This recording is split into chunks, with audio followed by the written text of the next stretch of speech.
currently is a consumer-based product, and how you market yourself is where you'll get your numbers. Like in business, many see market competition as a way to improve schools. Coming up, what happens to the schools losing customers? Left treatment and I was completely out of it. The dogs in our apartment would be barking and I was sleeping right through that because I was so out of it. A woman received a controversial diabetes treatment at a Pacific Beach clinic and says it put her life at risk. Thought we were in trouble there for a second, but it's fine. We're fine. And the force will be strong in San Diego this weekend. We'll have your spoiler-free review of Solo, a Star Wars story, coming up. KPBS Evening Edition starts right now.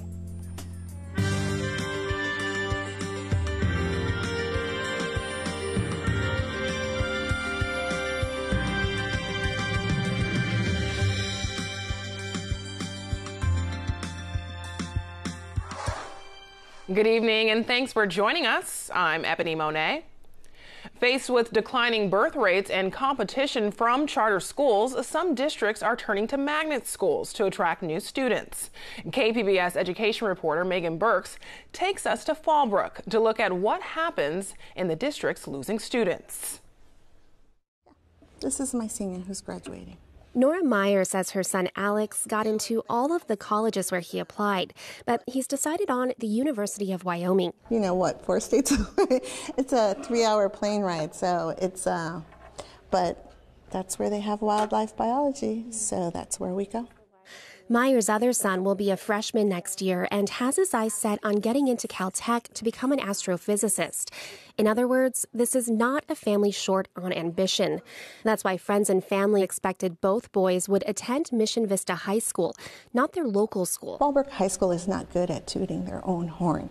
They need to get better at publicity, and Mission Vista is really good at it. Mission Vista is a magnet school that opened in the Vista Unified School District in 2009. It attracts students from all over North County with a special class schedule that lets students complete courses faster and rack up electives in college-level classes. Fallbrook has lost more than 450 students to Mission Vista since it opened. I would say that any number of students that we lose is significant. Jose Iniguez is assistant superintendent of the tiny rural school district that oversees Fallbrook High. For every student enrolled, there's a certain amount of revenue that a district generates. And so when you have the loss of that revenue, it certainly prevents you from doing certain things. The students going to Mission Vista have cost Fallbrook High roughly $4.5 million over a decade. The cost is steeper when you take into account transfers to all nearby schools. Nearly every year, more than $1 million follows students outside of Fallbrook. Iniguez says that's a lot for a small district to absorb. We're on unprecedented times right now when you think about the contributions that districts are making towards benefits of employees. That's exacerbated by the fact that we have a decrease in students, a decrease in revenue. And so when it comes to certain things that we'd like to do, we're no longer able to do. There's a common misperception that when a child leaves, a school is breaking even because it's no longer providing services for that student. But researchers looking at the same issue in the context of charter schools recently estimated districts rely on around half of the funding attached to students for fixed costs like pension bills and air conditioning. When a student leaves, those don't go away. Iniguez says the biggest impact of transfers from Fallbrook is that he hasn't been able to give teachers permanent raises in several years. Having fun? Yeah. So far, though, Fallbrook has been able to innovate. Anthony Morrow is a principal there and walks me through the campus's quad. Here it's called the Bowl because it's sunken. We're one high school, Fallbrook High School, but what we've done is we've developed a structure, which is, we call it the house system. Some schools have called it academies and other things, where we've broken our school down into 3 small schools. Morrow believes the model has contributed to the school's competitive AP test scores and college acceptance rates. And it gives us an opportunity to connect with our students. Our campus is very spread out, very large campus. It takes it and shrinks it down so that our students really get a personalized education. Parent Meyer says that's why she enrolled her 2 sons at Fallbrook, even though they could have gone to Mission Vista. But she says not enough parents know the Fallbrook she knows. Unfortunately, our society is so attention deficit. If it has pretty shiny bows on it, sometimes people are willing to buy the product without seeing what is inside the box. Meyer says there is an upside to shiny new schools. They encourage competition. Education currently is a consumer-based product, and how you market yourself is where you'll get your numbers. I think I agree with that. Gone are the days where you lived across the street from the school and everybody from the neighborhood went to that school. Parents are becoming more savvy and they have more options. We have charter schools, we have magnet schools, we have home schools, we have traditional schools. So people have to start expanding and getting better for the current students. But eventually, there has to be a tipping point. Hemorrhage too many students, and you can't pay for the kinds of programs that might entice them back. While Fallbrook says it's nowhere near there, declining enrollment has forced it to stop offering French, and it's getting harder to field sports teams. While some transfer requests are protected under law, Fallbrook says it's going to start declining more of the ones that aren't. Megan Burks, KPBS News. Cheryl Clark with our media partner iNewsSource has been reporting on a network of controversial diabetes clinics promoted by Trina Health, a Sacramento-based company. I spoke with her earlier about her latest story, focusing on a woman who says the treatments she received at a Pacific Beach doctor's office endangered her life. Welcome, Cheryl. Remind us again, what are the Trina treatments? Well, these treatments are an infusion protocol that lasts about 4 hours. Patients sit or lie in a recliner, and they get pulses of insulin infused into their bloodstream. And the idea is that this goes to the liver, and the liver produces enzymes that increase carbohydrate metabolism, and that reduces complications of diabetes. And some people say that it even lowers people's A1C, which, as you know, is a big problem in diabetes. And last time we spoke, you spoke about researchers and scientists who were very skeptical about this treatment. But now you've actually spoken to a patient. What did she tell you? Well, right after our initial stories came out, where we quoted doctors calling the Trina treatment a scam and a fraud and a number of other unflattering things, a doctor got in touch with me saying that her patient, Megan Lynch, who's a San Diego patient, had a very bad experience and wanted to talk about it. This experience was so possibly harmful. It was potentially harmful. It could have put her in the hospital. When she was leaving the clinics, her glucose was spiking to 300 and 400, and that made her very, very tired. The problem with that is that you can go into what is called a diabetic coma, and you could end up in the hospital. And here's how she described it. I had people attempt to wake me up when they got home. My roommate, for example, would get home about 3 hours after I left treatment, and I was completely out of it. The dogs in our apartment would be barking, and I was sleeping right through that because I was so out of it. And that's a different type of sleep versus, you just need a nap. That's, a complete zombie-like state.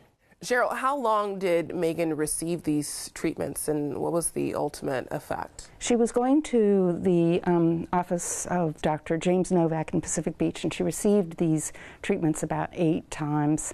After that, those episodes, she decided to seek out an endocrinologist. And what did that endocrinologist say? Well, the endocrinologist was extremely concerned when she heard Megan's story, because she thought that this really could have put her at risk of a hospitalization.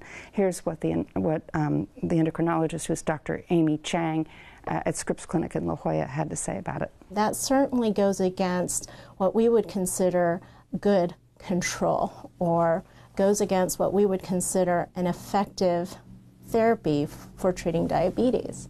Cheryl, after all of this controversy and even court proceedings, can people still, here in San Diego, receive these Trina treatments? Well, we don't know, because Dr. Novak won't return our calls, and some of the patients that we had previously interviewed aren't returning my calls. So we really don't know what's happening with these treatments. We do know that in many clinics around the country, Medicare and private insurance has stopped paying. Very interesting. I'm sure you will be following it, and we look forward to your updates. iNews Source reporter Cheryl Clark, thank you very much. Thank you very much. Appreciate it. For more information on this story, go to inewssource.org. iNews Source is an independently funded partner of KPBS. An attack ad in the race for District 4 County Supervisor is missing some important information, like who paid for it. KPBS reporter Andrew Bowen has more. The conservative Lincoln Club of San Diego County has been sending out mailers attacking candidate Nathan Fletcher. Some of the mailers have no disclaimer saying who paid for them, in apparent violation of state campaign laws.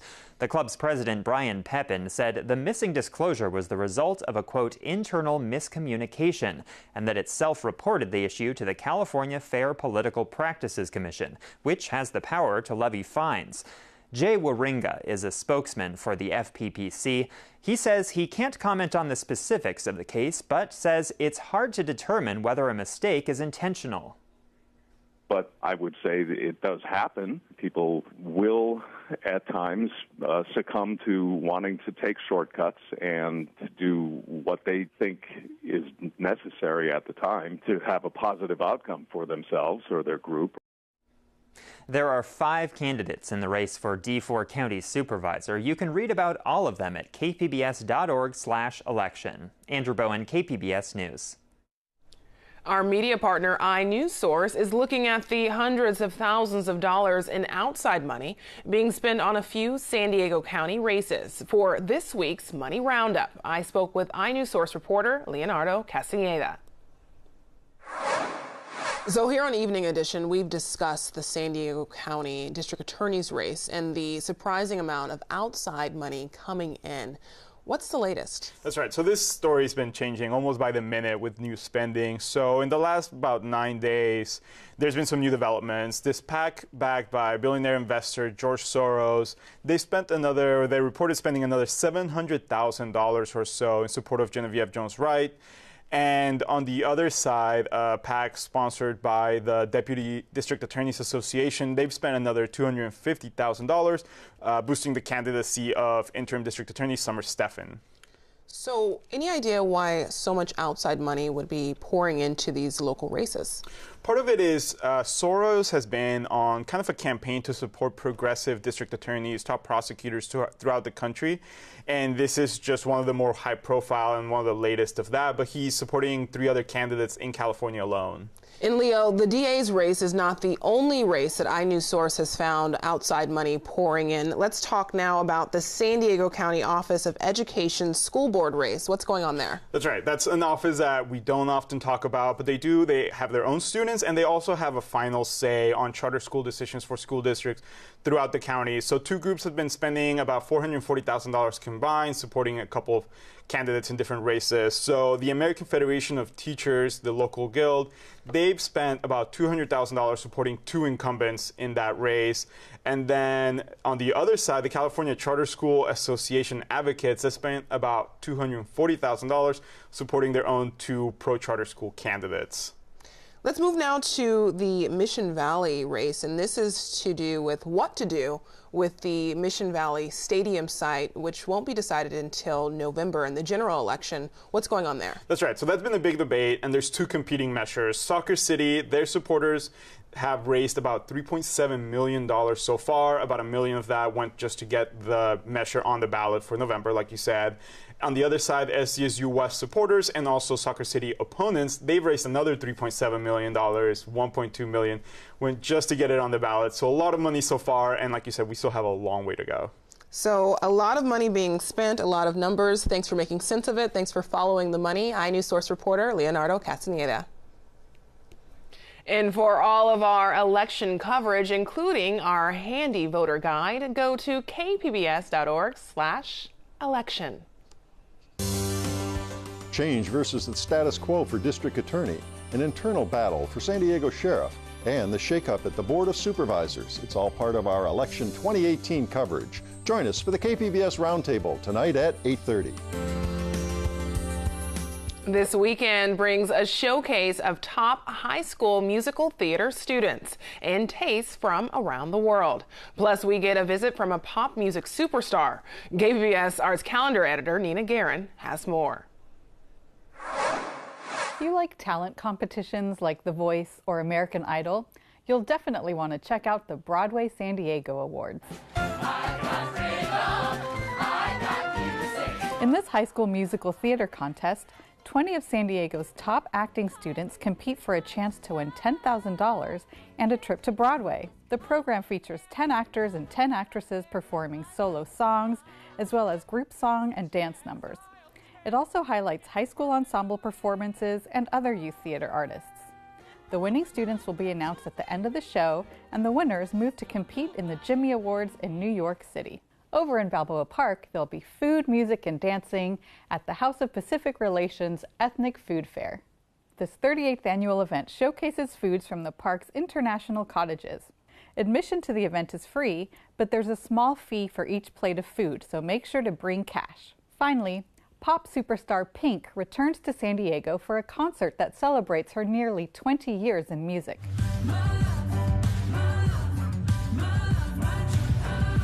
The charismatic singer, known for songs like Just Give Me a Reason and So What, performs aerial acrobatics during her live shows. For her beautiful Trauma Tour, you can expect to see those tricks on full display.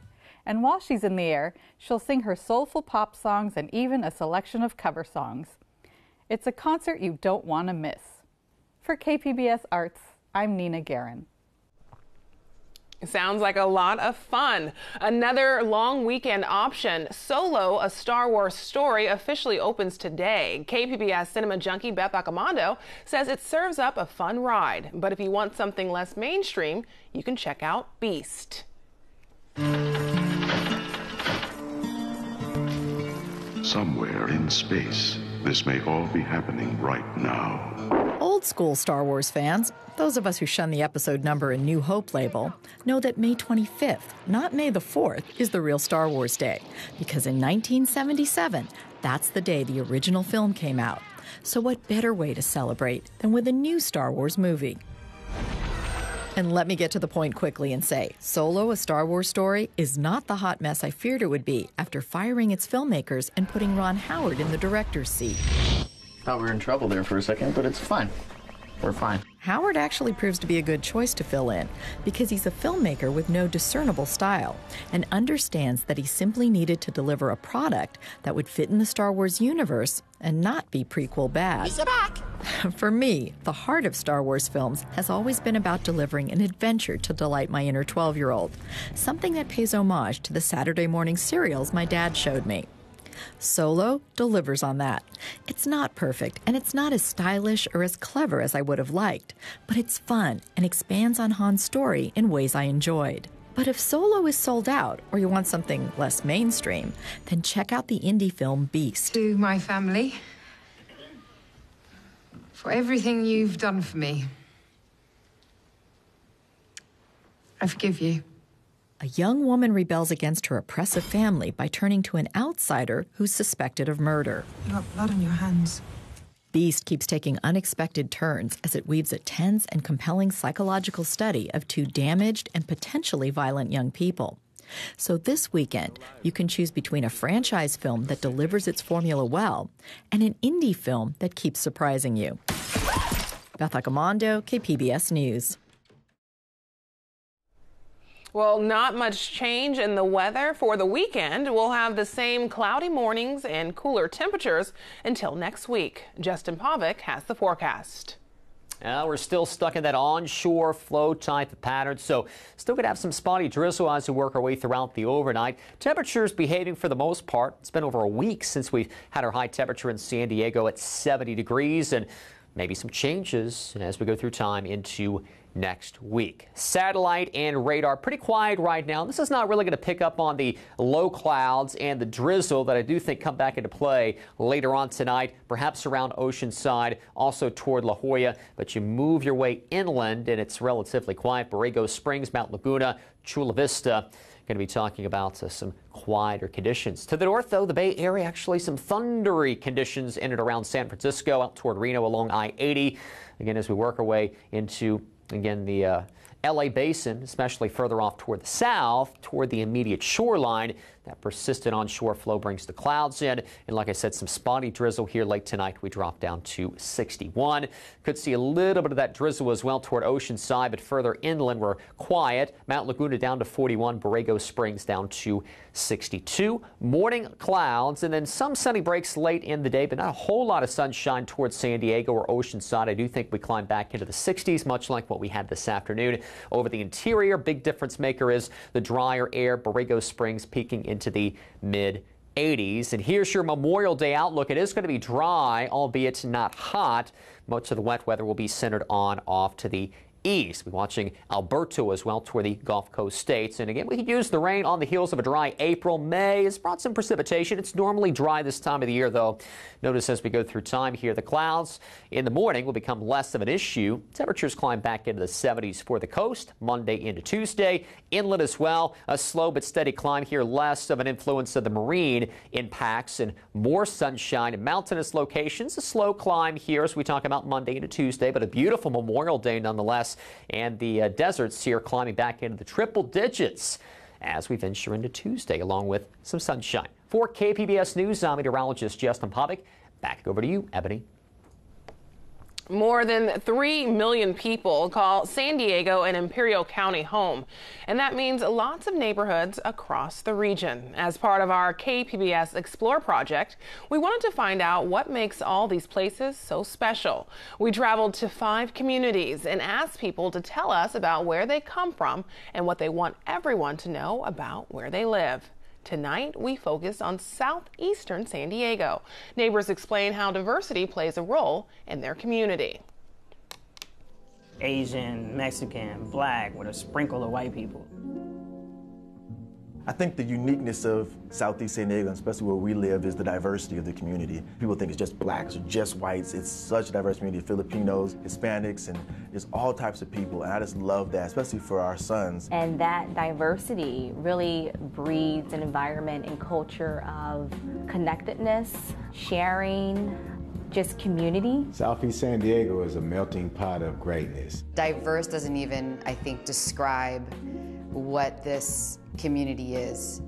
It's full, it's rich, it's reflective of the world. It was always interesting seeing young white children be the minority. Like, we were the dominant culture. They had to fit into what we had to do. We were the mainstream. The different perspectives that people can see when you live here, it's just not, you can't be narrow-minded when you live here. We have so many communities in Southeast, so many languages, so many opportunities to get together and learn about each other. I can cook Mexican food, I can cook Vietnamese food, I can cook Somalian food, I can cook Habesha, Ethiopian food, and that's because of the people I was raised around, the people who I know. When I walk outside of my home, you can hear rap music, you can hear oldies, or you can hear a mariachi band.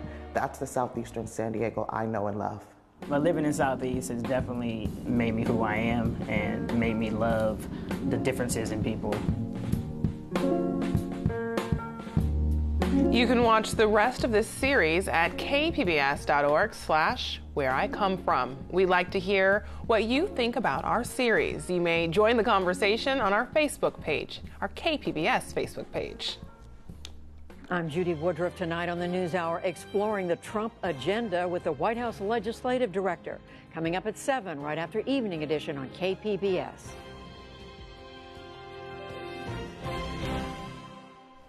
Memorial Day weekend will include some special programming on KPBS, including the National Memorial Day Concert. This year's production will include the story of Bill Ryder. He served in Vietnam 50 years ago and survived one of the war's fiercest battles. Now he's helping veterans in San Diego through his nonprofit, American Combat Veterans of War.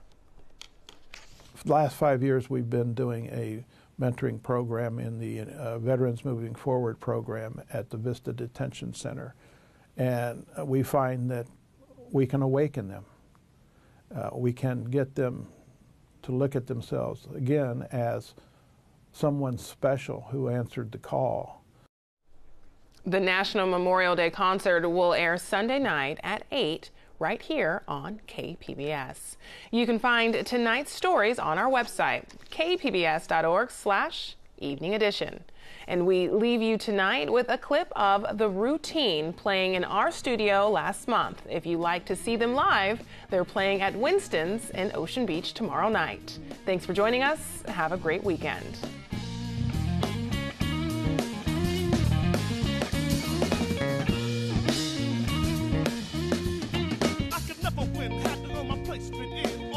Heavy waist, sunburned skin, the strength of my heart was always the strength of my kid. Hard fought, hard lost, appropriation. It's appropriate that we should be suffocated.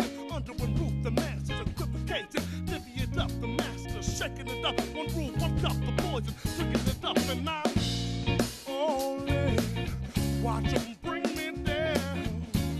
Falling, sing from your hot shot, breathe for me, stop, I'm only watch them.